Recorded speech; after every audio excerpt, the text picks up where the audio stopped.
তুই এই মেয়েটির শরীর ছেড়ে দে। না, আমি এই শরীর ছাড়বো না। সন্ধ্যার সময় পুকুর ঘাট থেকে ফেরার পর নতুন বউ আর আগের মতো ছিল না। তার শরীরে যেন বাসা বেঁধেছিল অন্য কেউ। কি হয়েছিল সেই নতুন বউয়ের সাথে, সেই ঘটনাই আজ তোমাদের শোনাবো। Story by Rakibul.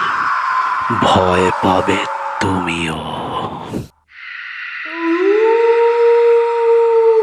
ঘটনাটি ঘটেছিল আজ থেকে প্রায় ৩০ বছর আগে।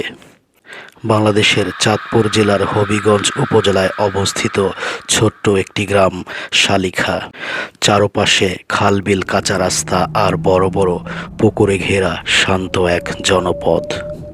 ওই গ্রামেই বাস করত আব্দুল কাদেরের ছেলে রশিদ মিয়া। রশিদ মিয়া তখন ২৫ বছরের যুবক, খুব শান্ত স্বভাব কিন্তু কঠোর পরিশ্রমী ছেলে। রশিদ মিয়া বিয়ে করে লক্ষ্মীপুরের রায়পুর উপজেলার আব্দুস সাত্তারের মেয়ে সালমা খাতুনকে। বিয়ের পর দিনগুলো খুব ভালোই কাটছিল। নতুন বউ হিসেবে সালমা খাতুন ঘরের কাজকর্মে বেশ মনোযোগী ছিল। শাশুড়ির সাথেও তার সম্পর্ক একেবারে মধুর। রশিদও তার ছোট সংসার নিয়ে সুখেই দিন কাটাচ্ছিল। কিন্তু বিয়ের প্রায় ১ মাস পর আষাঢ় মাসের এক সন্ধ্যায় ঘটনাটি ঘটে।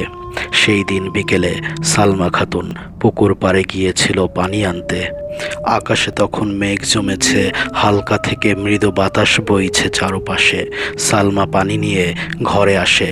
ধীরে ধীরে তার চলাফেরা, কথাবার্তা আর চলাচলে কিছুটা পরিবর্তন শুরু হয়। কথা কম বলা, চোখে এক ধরনের শূন্য দৃষ্টি লক্ষ্য করা যায় তার ভেতর। এতটাই উদাসীন তাকে কখনোই দেখা যায়নি। প্রথমে ব্যাপারটা নিয়ে তেমন একটা গুরুত্ব দেয়নি রশিদের পরিবার, কিন্তু কয়েকদিন পর পুরো ব্যাপারটাই কেমন যেন অদ্ভুত হতে থাকে। এক রাতে রশিদ মিয়া হাট থেকে একটা বড় ইলিশ মাছ নিয়ে আসে বাড়িতে এবং স্ত্রী সালমার হাতে মাছটি দেওয়া হয়। সালমা কোনো কথা না বলে মাছ নিয়ে রান্নাঘরে চলে যায়। বেশ কিছু সময় পেরিয়ে গেলেও সালমা ঘরে আসে না। তাই সালমার কোনো সারা শব্দ না পেয়ে রশিদ রান্নাঘরের দিকে যায়। আর রশিদ যা দেখে তা দেখে রশিদের শরীর ঠান্ডা হয়ে যায়। রশিদ দেখতে পায় সালমা বসে আছে চুলোর পাশে আর কাঁচা ইলিশ মাছের এক টুকরো হাতে নিয়ে দাঁত দিয়ে ছিঁড়ে ছিঁড়ে খাচ্ছে। সালমার মুখে রক্ত, চোখ দুটো অস্বাভাবিক বড় আর তার মুখে এক ধরনের বিকৃত হাসি। রশিদ কিছু না বলে ধীরে ধীরে সেখান থেকে চলে যায়। আর ঘরে যে রশিদ তার মাকে ব্যাপারটা খুলে বলে। পরদিন রশিদের মা জহুরা বেগম লক্ষ্য করেন সালমা অদ্ভুত আচরণ করছে। সে নিজে নিজেই কথা বলে, একা একা হাসে আর সারাদিন তাকিয়ে থাকে ওই পুকুরের দিকে। সেই রাতে জহুরা বেগমের ঘুম ভেঙে যায় ছেলের আর্তনাদে। জোহরা বেগম শুনতে পায় ছেলের ঘর থেকে এক অদ্ভুত গোঙানির শব্দ আসছে। জোহরা বেগম দৌড়ে যায় ছেলের ঘরে। দেখতে পায় রশিদ প্রাণপণে তার স্ত্রী সালমাকে ধরে রাখার চেষ্টা করছে। সালমার চোখ দুটো বড় বড় হয়ে গেছে, যেন চোখে কোনো মনি নেই।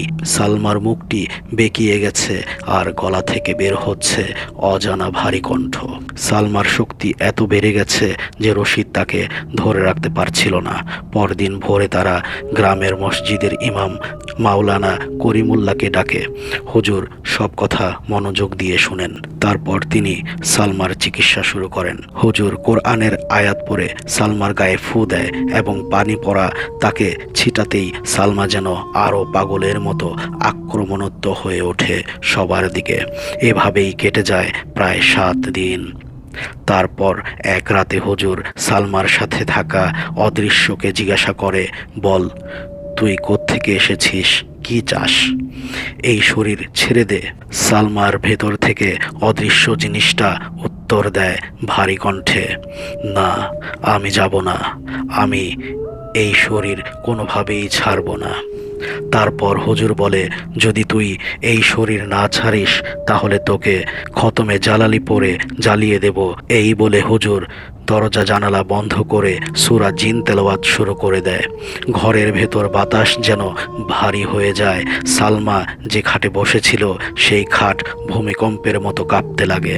বেশ কিছু সময় এভাবেই পেরিয়ে যায়। হঠাৎ করেই বদজিন উত্তর দেয়, থাম, এবার থাম, আমি আর পারছি না, আমাকে ছেড়ে দে, আমাকে যেতে দে, আমার রাস্তা করে দে, আমি চলে যাব। হুজুর ঘরের দরজা খুলে দেয়। সালমার ভেতর দিয়ে সেই অদৃশ্য যেন চলে যায়, আর সালমা খাটের ওপর অজ্ঞান হয়ে পড়ে থাকে। হুজুর রশিদকে উদ্দেশ্য করে বলে, এখন আর কোনো ভয় নেই, ইনশাআল্লাহ সালমার জ্ঞান ফিরলে সব কিছুই ঠিক হয়ে যাবে। কিন্তু হুজুর রশিদকে বলে যায় যাওয়ার সময়, সাবধান, ওটা কোনো সাধারণ জিন না, বড় ভয়ঙ্কর জিন। এই সমস্ত জিনকে পিশাচ বলা যায়। এরা সহজে কোনো শরীর ছাড়তে চায় না। এই জিন সম্ভবত তোমাদের পুকুর ঘাটের পেছনের জঙ্গলে থাকে, আর সেখান থেকেই সালমার ওপর ভর করেছে। তাই সাবধান, সালমা যেন কোনোদিনও সন্ধ্যার পর একা ওই পুকুর ঘাটে না যায়। বন্ধুরা, এই ছিল সালমার জীবনে ভয়ঙ্কর ঘটনা। ঘটনাটি তোমাদের কেমন লেগেছে অবশ্যই আমাদেরকে কমেন্ট করে জানাবে। তোমরা যারা আমাদের কাছে ঘটনা পাঠাতে চাও অবশ্যই ইমেল অ্যাড্রেসে ঘটনা পাঠাতে পারো। ডেসক্রিপশনে আমাদের ইমেল অ্যাড্রেস দেওয়া থাকবে। তোমরা যারা এখনও আমাদের চ্যানেলটিকে সাবস্ক্রাইব করনি, আমাদের চ্যানেলটিকে সাবস্ক্রাইব করে আমাদের সাথেই থেকো আর উপভোগ করো ভয়ঙ্কর সব ঘটনাগুলো। বন্ধুরা, আজ চলে যাচ্ছি, আবার ফিরবো নতুন কোনো ঘটনা নিয়ে। সে পর্যন্ত তোমরা ভালো থেকো। আল্লাহ হাফেজ। আসসালামু আলাইকুম।